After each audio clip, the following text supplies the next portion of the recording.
My childhood crush rejected me for my sister who turned him down. When we started dating she returned and confessed her feelings. Honestly, I never thought Victor would love me. From childhood I lived in the shadow of my older sister Amal. She was beautiful, intelligent and outgoing, loved by everyone. And me? Just a shy, quiet and somewhat unremarkable kid. Every time our families gathered I would only dare to look at Victor from afar. He was always by Amal's side, his eyes full of love. Everyone knew Victor liked my sister and so did I. I'll always remember the day Victor confessed his love to Amal for the first time when they were both 15. I hid in my room, my heart pounding, both excited and afraid. I knew she would reject him because she always saw Victor as a close friend. But I still couldn't stop myself from hoping that maybe, just maybe, she would give him a chance. And then, as I predicted, she rejected him. I heard Victor's disappointment, but he still tried to appear strong. She hugged him, saying she didn't want to lose their beautiful friendship. I knew at that moment my heart shattered into a million pieces. In the years that followed I always tried to avoid Victor. Every time I saw him I felt a sharp pain in my heart. I knew I didn't have a chance and I didn't want to be a third wheel ruining their friendship. I just quietly watched him from afar, silently wishing him happiness. When we were 18 Victor confessed his love to Amal again. This time I was prepared for it. I knew she would reject him because she wanted freedom, she wanted to explore the world. She said she wanted to go to college in Los Angeles where she could experience everything without worrying about relationships. I was shocked when I heard her say that. I didn't expect her to have such bold thoughts. I knew she wanted to live a full life without regrets. But I also knew that meant Victor would have to endure another heartbreak. I'll always remember the night before Amal left for Los Angeles. Both families gathered to see her off. Victor sat quietly in a corner, his eyes sad. I knew he was hurting, but he didn't say anything. I wanted to go to him, comfort him, but I didn't have the courage. After Amal left, Victor became quieter. He spoke less, smiled less, and always seemed a little melancholy. I knew he was trying to get over the pain, but I didn't know how to help him. A year later I decided to apply to the university in Pasadena where Victor was studying. I didn't know why I did it. Maybe I wanted to be near him, even if just as a friend. Or maybe I wanted to prove to him that I could also be successful, that I was worthy of his love. On my first day at school I was surprised to see Victor. He had changed a lot. He had become stronger, more confident and more attractive. I felt my heart beat faster when I saw him. He was also very surprised to see me. He asked me why I was here and I just shrugged. I didn't dare tell him the truth, that I had always loved him and I wanted to be with him. He invited me to take a tour of the campus and I agreed immediately. We had a wonderful afternoon together. We talked, laughed and shared our thoughts. I felt like I had known him for a long time. After that day we started hanging out together more often. We studied together, exercised together and explored new things together. I felt myself falling in love with him. I realized that Victor was not just a friend but also a teacher, a companion and a soulmate. He was always there for me, encouraging me and helping me overcome the difficulties in my life. He was the only one who understood me and I understood him too. 2 years later we decided to start dating. I was very happy when he told me he loved me. I knew that he had once loved them all and maybe he still had feelings for her. But I believed that over time he would love me wholeheartedly. I always tried to be a good girlfriend, always supporting him and always being there for him. I wanted to show him that I was worthy of his love. After graduation Victor decided to stay in Pasadena to work. I also applied to work for the same company but in a different department. We wanted to have a stable life and we wanted to build a happy family. 2 years passed and our life was very peaceful and happy. We loved each other, respected each other and always supported each other in everything. I felt like I was the luckiest woman in the world. One beautiful day Victor told me that he wanted to propose to me. I was very touched when I heard him say that. I knew that he had thought very carefully before making this decision. I also knew that he loved me wholeheartedly. Victor wanted to propose to me in front of both of our families. He had prepared a romantic evening with flowers, candles and music. I was very excited, waiting for this important moment. But then everything didn't go as I expected. That day Victor told me that he had to go home to his parents' house for urgent business. He told me to stay home and come with him on Saturday. I was a little suspicious but still agreed. When I arrived at his house I saw Amal there. I was very surprised to see her. I didn't expect her to return to the country at this time. Dinner that night was very normal. Everyone talked, laughed and ate. But I felt an underlying tension between Victor and Amal. And then at the moment Victor wanted to announce his proposal, Amal interrupted. She said she wanted to say something important. She said that she loved Victor and she wanted to be his girlfriend. I was shocked when I heard her say that. I didn't expect her to do that.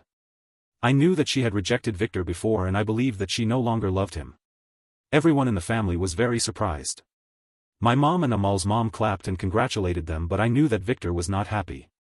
Victor tried to explain to Amal, but she refused to listen. She said that everyone knew that Victor loved her and she was just giving him a chance. Victor was very angry. He said that he would never want to date someone like her. He said that he would never be with someone who had been with many other men. Amal was very hurt when she heard Victor say that. She ran out of the house crying. My mom and Amal's mom scolded Victor, saying that he was too cruel to her. Victor tried to explain to everyone, but no one would listen to him. My mom said that he was only with me to get revenge on Amal. My dad also said that he had never told them about our relationship and they didn't believe that he loved me wholeheartedly. I was very hurt when I heard those words. I knew that my family didn't accept our relationship. I also knew that Amal would never let Victor go. I cried a lot that night. I didn't know what to do. I didn't know if I should continue this relationship or not. The next morning Victor came to find me. He said that he wanted to propose to me immediately. He said that he loved me and he wanted to spend the rest of his life with me. I was very touched when I heard him say that. I knew that he was trying to prove to his family that he loved me wholeheartedly. I also knew that he was trying to protect me from Amal. I accepted his proposal. I knew that our life wouldn't be easy, but I believed that we could overcome any difficulties if we loved each other wholeheartedly. We went to see my parents to talk. But things got worse. My dad and Victor argued and eventually they fought. The police came and arrested both of them. I was very scared when I saw Victor being arrested. I knew that he was innocent, but I couldn't do anything to help him. After Victor was released, we went to his parents' house to talk. But Amal was there. She attacked me because she didn't want me to marry Victor. Her mother also kicked me out of the house. I was very hurt when I was rejected by both families. I felt like I was being turned against by the whole world. But Victor was always there for me. He hugged me, comforted me and said that he would never leave me. He said that he loved me and he wanted to spend the rest of his life with me. I decided to leave Pasadena and start a new life somewhere else. I wanted to get away from both families and I wanted to have a space of my own to build my happiness. Victor agreed with my decision. He said that he would follow me anywhere. He said that he loved me and he wanted to spend the rest of his life with me. We got married in a small ceremony only close friends attended. We promised each other that we would love each other, respect each other and always support each other in everything. After we got married, we moved to a small town in Northern California. We found good jobs and we bought a small house. We lived a peaceful and happy life. A year later I got pregnant. We were very happy when we heard this news. We knew that we would be good parents. When I was a few months pregnant, Victor received a call from his dad. He said that Amal had been discovered to have been lying about everything. She had faked messages, pretended to go to college and caused many other problems. I was very shocked when I heard this news. I didn't expect Amal to do that. I knew that she had always been jealous of me, but I didn't expect her to be able to hurt me like that. Victor's dad also said that Amal had been expelled from school, banned from flying and was having many difficulties in her life. I felt sorry for her, but I also felt lucky that I had escaped from her. After hearing this news I decided to forgive Amal. I knew that she had done many wrong things, but I believed that she had regretted them. I also believed that she deserved a second chance. I called Amal and told her that I forgave her. I also said that I hoped she could find happiness in her life. Amal was very touched when she heard me say that. She cried and apologized to me. She said that she had been wrong to try to destroy my happiness. I told her that it was okay and I hoped she could forget the past and start a new life. After that call I felt much lighter. I knew that I had done the right thing. I also knew that I would never regret my decision. And then the day my child was born came. It was a beautiful, healthy baby girl. Victor and I named her Lily. Since having a child, my life has become more meaningful than ever. I love my child and I will do everything to protect her.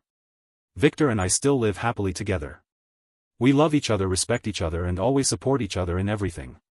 We have overcome many difficulties and we have proven to everyone that our love is genuine. I know that our life won't always be easy, but I believe that we can overcome any challenges if we love each other wholeheartedly.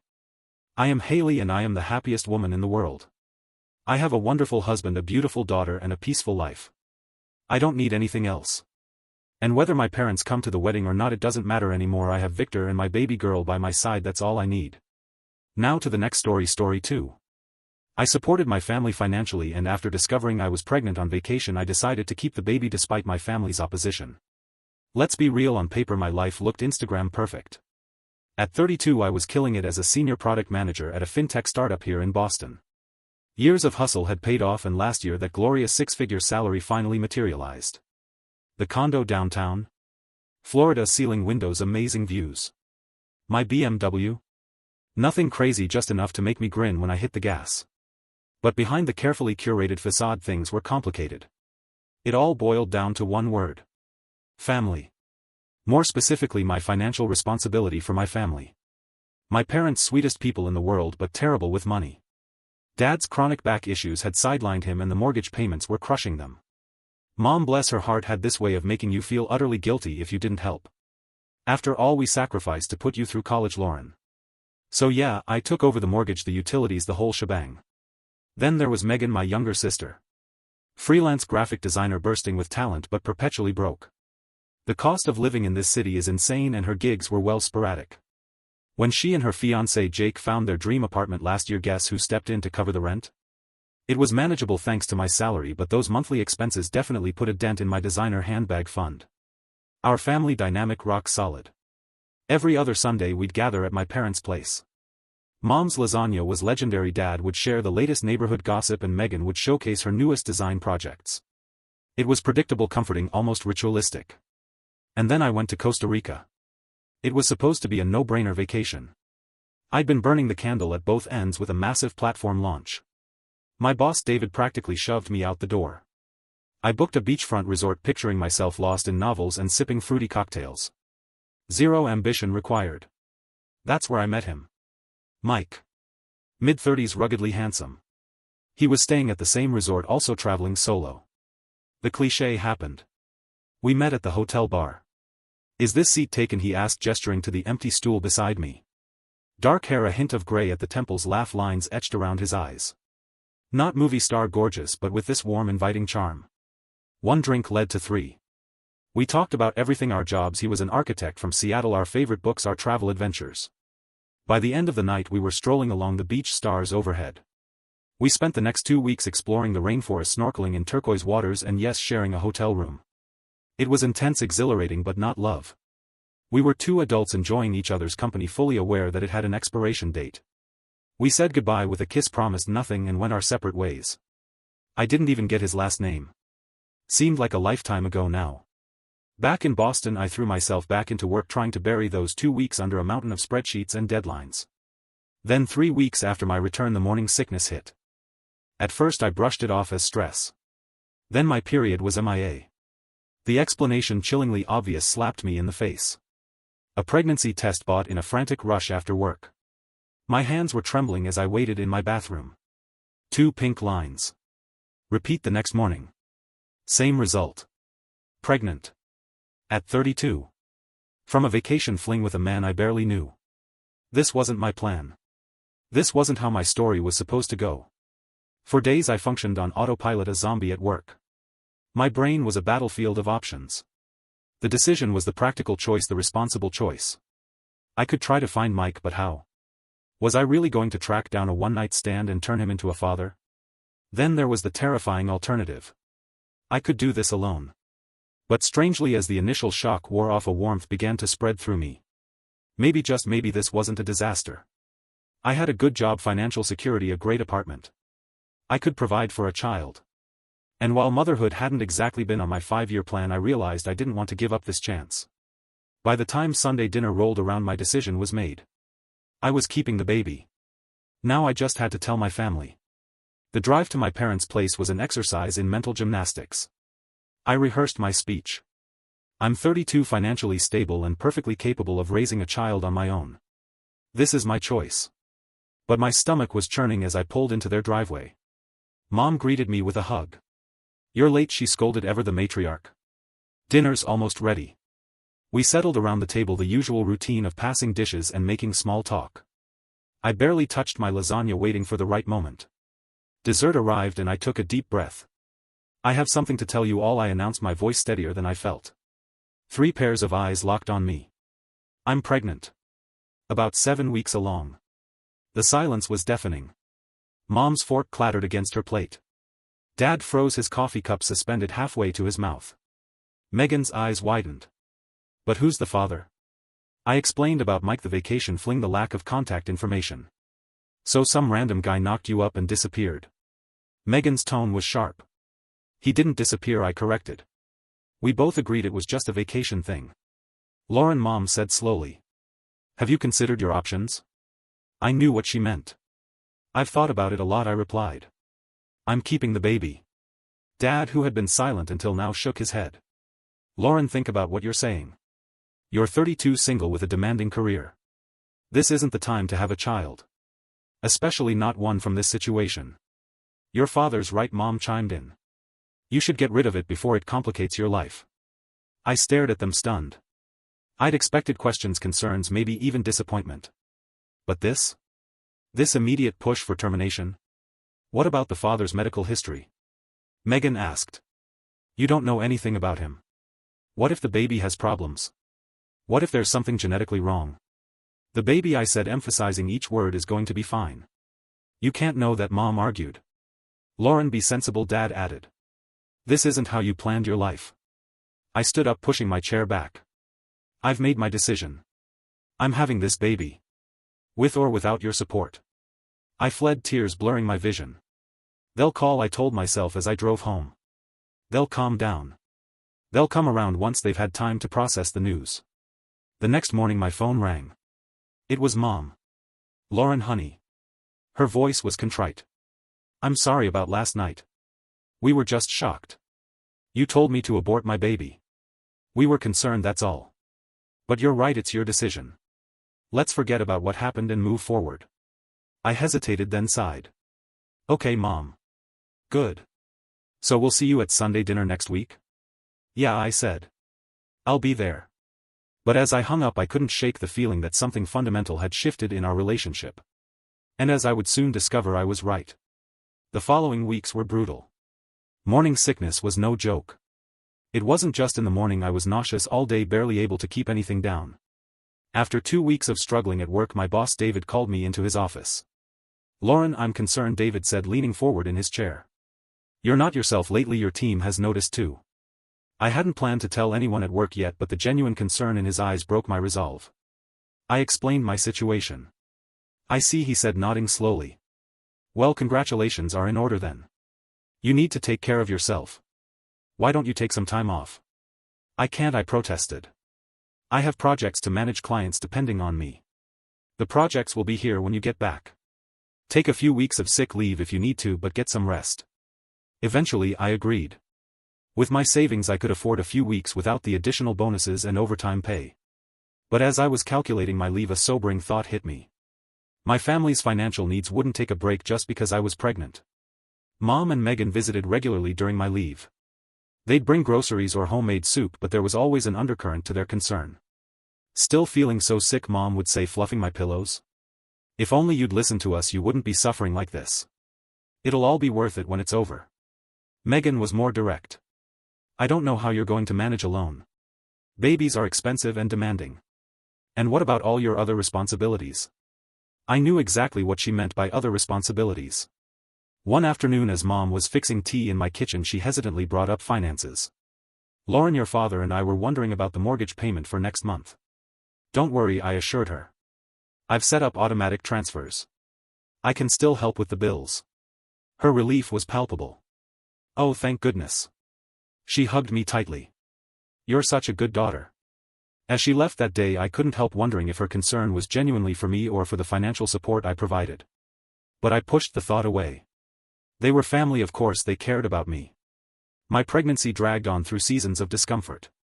The morning sickness eventually subsided, only to be replaced by backaches, swollen feet, and a constant feeling of exhaustion. But with each ultrasound, each tiny kick, I grew more certain I'd made the right decision. It's a boy, the technician told me during my 20-week scan. You're having a son. I'd asked Megan to come with me that day, hoping to build some enthusiasm in at least one family member. She sat beside me watching the screen with an unreadable expression. Isn't it amazing, I asked, pointing to the perfect outline of his profile. She replied, then quickly changed the subject. So have you talked to HR about your maternity leave? How long will you be away from work? The question beneath her question was clear. How long will your income be reduced? I'll take the standard 12 weeks, but I can work remotely for part of it, I said, adjusting my shirt over my growing belly. Don't worry, I'll still be able to help with your rent. She had the decency to look embarrassed. That's not what I meant, but we both knew it was. As my due date approached, I transformed the second bedroom of my condo into a nursery, soft blue walls, a white crib, a rocking chair by the window overlooking the city.